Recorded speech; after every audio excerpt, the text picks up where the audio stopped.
You are listening to The Growth Signal, and my name is Alyssa Nolte, I'm Grant Fuellenbach. and we're going to get right into it. Grant, what is your hot take? Yeah, excellent question. My hot take is that the blue collar industry is actually one of the biggest proponents or drivers of AI growth. Okay, I love when someone brings like a real hot take, right? Because every once in a while, I'll get someone who says, like, AI is not going to take your job, AI is not going to replace you, or AI is going to replace you, whatever, variation you fall on that spectrum. But I mean, Grant, I'm a tech forward technologist, futurist. I don't know that I would ever consider blue collar to be maybe ready to drive the AI revolution over, someone like me. So tell me more. Yeah. So, we've probably all seen the headlines that Amazon dropped like 30,000 of its employees, or really laid off, not dropped. A lot of these tech forward companies are really doing their best to replace a lot of their headcount with AI systems. And I'll tell you that, you know, a plumber or an electrician, it's going to be a long time before you have a pretty expensive robot coming in to replace an outlet in your house. And I can barely get a plumber to call me back. I actually just had this conversation with my husband this morning because we have an old house and we need some like big pipes in the basement. Clearly, I know what I'm talking about. Some big pipes in the basement that need to be replaced because our house is 150 years old. The pipes are made of cast iron and they are starting to like rot through. Yep. So they need to be replaced. So we reached out to a plumber and they were like, "We'll call you when we can get you on the schedule," because they're so busy with all of their stuff going on that God, they could probably use a real robot to come in and help with that. But you're right. I think we're a little bit of ways away from that. Yeah. And so, the job security in the blue collar industries, it's all those headlines, they're not lying with just the stability in the blue collar markets. And more specifically, the need and the drive is there. Like these guys are eating up AI because of the market, because of the demand that they're experiencing. Yeah. So if ChatGPT is not going to change my outlets out or replace my pipes, or I actually came this close to buying a robot that I saw on TikTok for $20,000. It's like a household robot that will like unload your dishwasher and like do all of these The things. one And then that looks like it's furry or yeah, it's like the Neo or something like yeah, it that. And then doesn't actually work. I read the fine print that's like, for any jobs Neo can't do, one of our agents in Australia will remote in with a VR headset to complete the job. And I was like, nope. Hmm. No, I'm not just gonna have like spyware in my house. But anyway, that's a whole different conversation for a whole different day. So if ChatGPT is not changing my outlets or replacing my electrical wiring, how are these blue collar jobs leveraging AI in a decidedly hands on industry? Yeah. I would say the smart ones are using it almost at every stage and every angle that they can. So everything from the customer experience, making sure that, these guys are actually arriving when they say they're going to arrive, making sure Yep. that, the that your experience when they say, "Oh, we'll call you back when we have availability." That's not a Gotcha. good experience. Instead, they should have a model that basically aligns you with somebody, whether it's a referral partner or some type of other channel partner who, who can, who does have availability on their schedule. Yeah. Scheduling is a big part.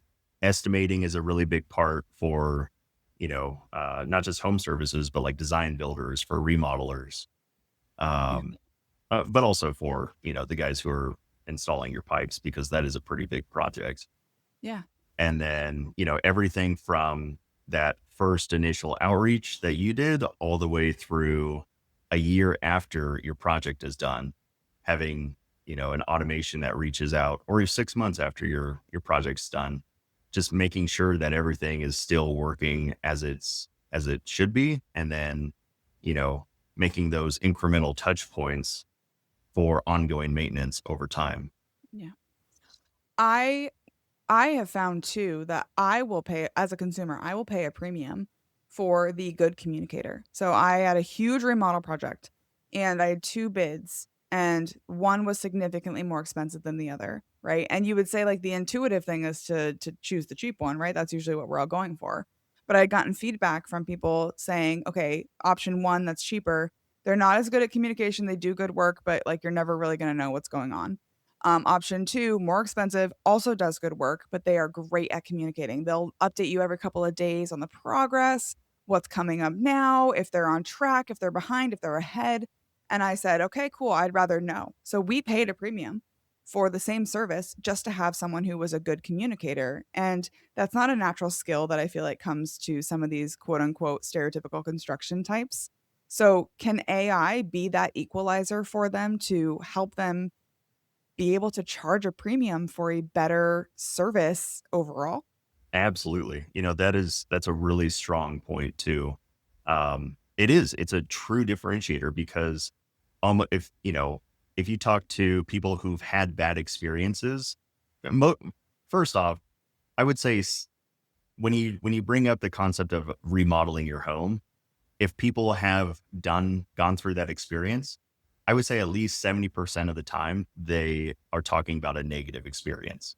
Yeah, And communication is that first barrier or lever that breaks when it comes to what makes a good experience when you're talking about remodeling or really anything in construction. Because you're right, these guys traditionally they aren't good at or organization or just managing who they need to be talking to with these right. projects. And AI is such a big differentiator in that because, yeah, it can, automate a lot of the outreach and the project updates to the clients in a tone and in a message that actually resonates. But even more than that, if you want to keep that human in the loop approach, you can just say, hey, create a task for me at all these different intervals. So I know that I need to, ping Alyssa about the project updates this week. Yeah. Well, and my guy had like this app that he would use to take pictures, and I could log in at any point and just like take pictures and see like the phases of their project or whatever. Yeah. So it could even be as simple as like you don't even have to remind yourself to tell Alyssa things. You can just do your normal process that you're doing anyway, Yep. and then have something that says, "Oh," like the Domino's pizza tracker when that came out and that was, like, life-changing, like, "Oh, we're throwing your dough. Oh, it's going in the oven. Oh, it's in the car." Like, some of us, I myself even find myself on DoorDash watching that little car, like, come towards me, and it occurs to me construction could benefit from a very similar, like, let me feel in the loop Yep. without having to constantly ask you to be in the loop. Absolutely. Yeah. Huge. Um, and yeah, I think it's an industry, home services and and residential construction specific. It's such a blue ocean industry Yeah. for AI to really, it's not disruption because that's an overused term, but it's just to get an upgrade, to get a facelift. Yeah, and it's time for that. So, let's talk about brass tacks then. For a group of people who are, 1, super busy, or at least they appear to be super busy to me because I can't get a call back from some of them. And number 2, let's again, stereotyping, maybe not the most tech savvy, tech forward group of people. How would someone who is in this type of an industry even go about implementing it? And then back to your hot take, why do you think they're perfectly poised to do so? Yeah. So the first thing that I always recommend is just to, get a full picture of your existing business, right? So like where are you spending time in spreadsheets?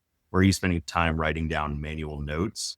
And to try and identify what you could literally ask ChatGPT, hey, here's where I'm spending time on spreadsheets, here's where I'm writing notes. What's the financial impact that those activities are having on my business?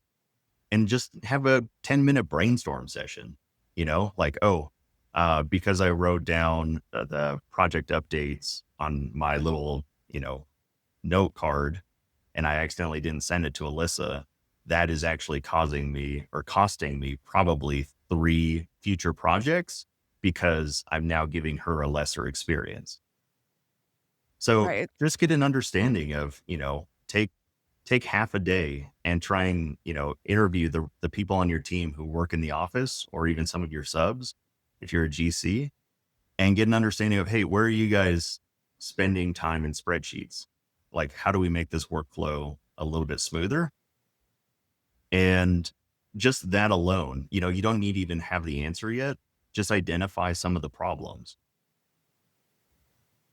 And I think too, there's real power no matter what industry you're in. If you're in construction or finance or wherever you're working, putting a real dollar amount on your time and your actions, right? Is it the highest and best use of my time to do all of our bookkeeping and accounting? Probably not. One, I'm not good at it and I hate it. And two, I need to be out there building relationships and selling our services and like doing all of those things. That's the highest and best use of my time. But until you really put a dollar amount on it, not how much at what I not how much would I pay to have someone else do it, but how much is it costing me an opportunity to do it myself? And I bet that those equations don't often balance. 100%. Yeah. So, what is the first thing you would have someone do? I know you talked about like going to ChatGPT, but if someone is hearing this and whether they work in construction or some kind of a trade or not, what is the one thing they need to start doing to go down this path to be prepared to bring AI into their business and to reap the benefits of including it? That's a great question. Honestly, there's this tool out there. It's free by Google. It's called Notebook LM. It's if you want to get real nerdy, it's called a RAG model, or retrieval augmented generation model. So it's a little bit different than like chat. It's free. That has a mobile app, pretty intuitive to use. But the real benefit is you can put in any type of content, PDFs, images, YouTube videos, your SOPs, emails, whatever, into it. And it will create study guides or videos or a podcast, Mhm. or just give you answers to questions. And that has been such a game changer for, and I need to figure out a different word. I use game changer too. Everybody uses game changer, it seems like. We do. Disruption, game changer, like we got to have an anti-buzzword coalition, Right. right? Totally.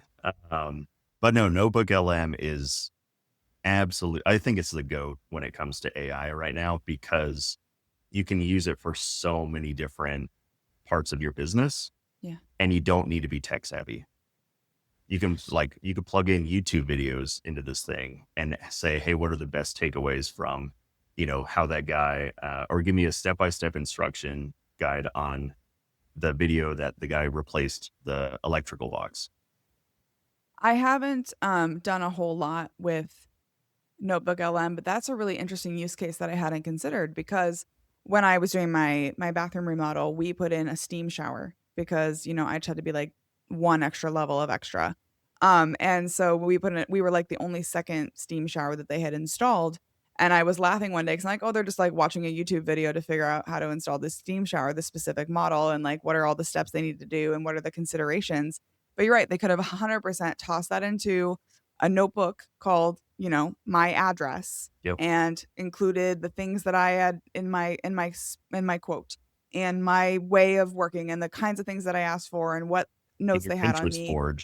and like a Pinterest board about your customer. Yep. And then the cool thing about Notebook LM is it does allow you to query. Like you could literally just be like, for Alyssa's bathroom, based on the quote that we gave her and this specific model that we're installing, give us the step by step and the things that we need to think about when we're setting the layout, right? Where the steam nodule goes and what all these things are and what should we consider.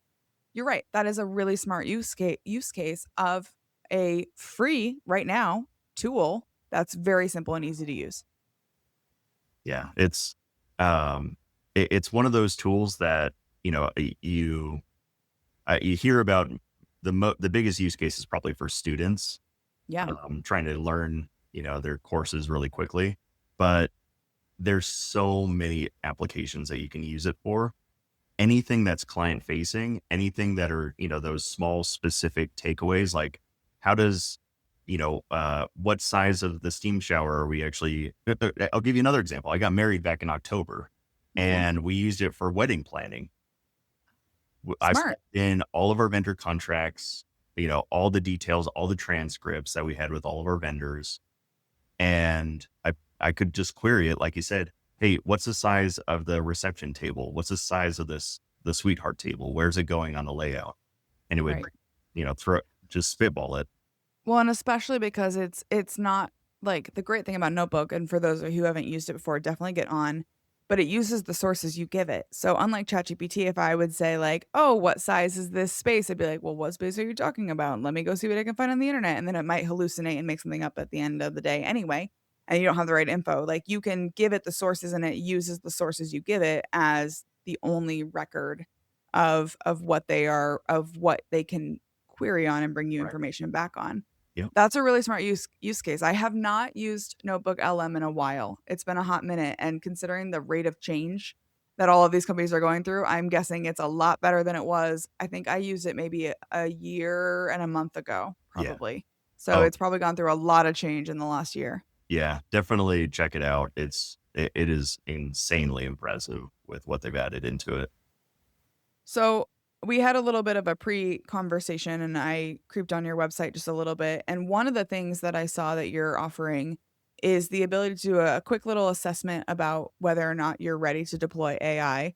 Before you tell us more about that, I love that you're focusing on the readiness around that because I see a lot of companies who are whipping up AI as if it's this magic box they can just turn on and it will, produce outcome for them, but there's a lot more to it than that. So tell us more about this AI readiness assessment. How does it work and what can I expect to get if I go try it out? Yeah, 100%. You're spot on. A lot of people, a lot of companies view AI as this magic bullet, this golden goose, and they might have some experience using Chat or Gemini or whatnot in their personal life, but struggle with actually implementing and getting their full team to use it to actually get results. And so the AI ready assessment basically helps understand not just where you're at with, you know, your day to day, your role, your responsibilities, but your whole team too, to help put together essentially like a game plan or a roadmap to get your full team using it effectively, and literally as a team instead of just, oh, I use this prompt, or I have Chat, I have Gemini, I have Claude, I have Grok, whatever. It kind of aligns everybody on here's what the gaps are and here's how you can actually get your full team to adopt it. Considering the people that you know or aspire to know, who else is out there? Who else should we be listening to? Yeah. So a buddy of mine, his name's Sharif Amlani. I'll drop his name. I actually had him on my podcast a few weeks ago. He is creating, there's this term called synthetic respondents, and it's basically like an Cool. ICP or an ideal client persona, where you can create a digital persona of that person or that group of people. And then, in the same way that we're talking about Notebook and Chat, you can start to run questions to say, hey, I'm about to launch this new ad campaign. Do you think option A or option B will actually, or option C will actually resonate better with this audience? So it kind of saves you so much of the legwork and so much of your revenue cost when you can have a digital version of your audience ahead of the actual real life version of your audience. Yeah. That's cool. That's very cool. And if someone is connecting with you, they want to learn more, they want to take the AI ready assessment, or they just want to follow your thought leadership and your ideas, where can they find you online? Yeah. I'm all over the place. I think I'm the only Grant Fuellenbach on LinkedIn. So that's probably the easiest way to hit me up. Or, of course, you can definitely go to our website at gofirstconsulting.com. We also have our own podcast at Beyond the Bid. That it's more for builders, but you know, any of those ways, really, if you just type my name on Google, they'll probably, hopefully, the overlords will direct you in the right direction. Yes, I always joke, I am kind to the algorithm so that hopefully the algorithm will be kind back to me. So, Absolutely. yes, I am so excited to have this conversation. Thank you for coming on the show. Thank you for sharing your insights with us, and I look forward to hearing what people think about the futureness and readiness of their AI goals. Absolutely. Thanks, Alyssa.